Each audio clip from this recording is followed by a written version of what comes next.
Man, what's going on Facebook? Hope you guys having a blessed day right now. Hope you guys getting up and conquering your day. Remember, you have that ability within you, man. I just wanted to hop on here because I was in the book of James. I'm down at chapter 19, and I think this is something that, or chapter 1. I'm on chapter 1, verse 19, but I think this is something that we all need to comprehend. We all need to get to a point in our walk. But it says, my dear brothers and sisters, understand this. Everyone should be quick to listen, slow to speak, and slow to anger. For human anger does not accomplish God's righteousness. Therefore, ridding yourself of all moral filth and the evil that is so prevalent, humbly receiving the implanted word, which is able to save your soul. And that's so big because, first of all, it's telling us sometimes we need to just shut up and listen. Sometimes we need to just be quiet and take it all in. We do things, we jump into action so fast and we don't even hear the plans. And sometimes we need to just slow down. But even bigger than that, it says, humbly receive the implanted word. Humbly receive the word that can be implanted in you. Why do we do that? Because it is able to save your soul. And we have to understand that this fight is for your soul. That the fight is for your soul. The enemy wants you to burn with him. So the fight is very vital. It is for something that means a lot to God, and that's your soul. But then it goes on to say, but be doers of the word, not hearers only, deceiving yourself, because if anyone is a hearer of the word and not a doer, he is like someone looking at his own face in the mirror, for he looks at himself, goes away, and immediately forgets what kind of person he was. But the one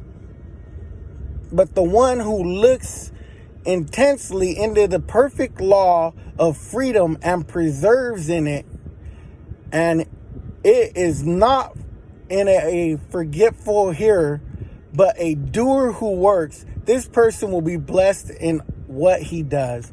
And we have to understand that, because not only are we supposed to receive the word, we're supposed to let that word dwell richly in us.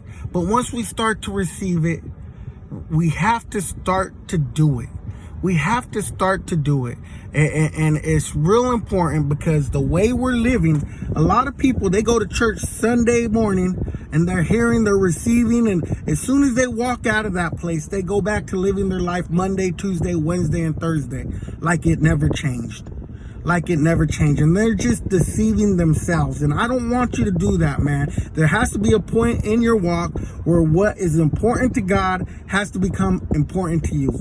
And I say that because I used to love my movie collection. I used to love my music collection. I used to love my video game collection.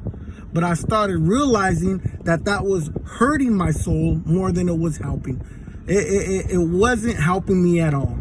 And we have to understand that, there's 3 parts of the Bible, and that's knowledge, understanding, and wisdom. Okay. And these are very vital, because knowledge is knowing.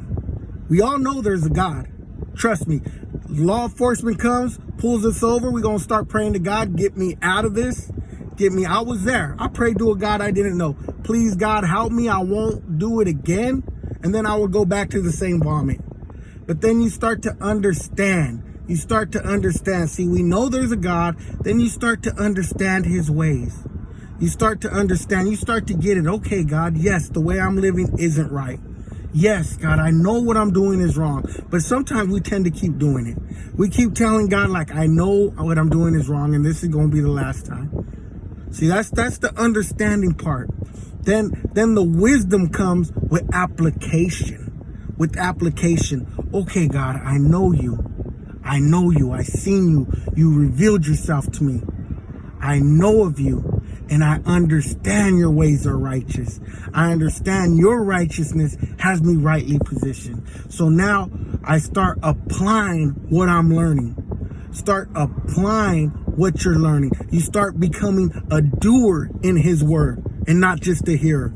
So Sunday morning when you go to church, amen, you're going to church, but your real service comes when you leave that door. Your real service comes when you walk out of that church, and how you live Monday, Tuesday, Wednesday, Thursday, Friday. That's being the doer. That's having the application. That's when God starts working. And why do we do this?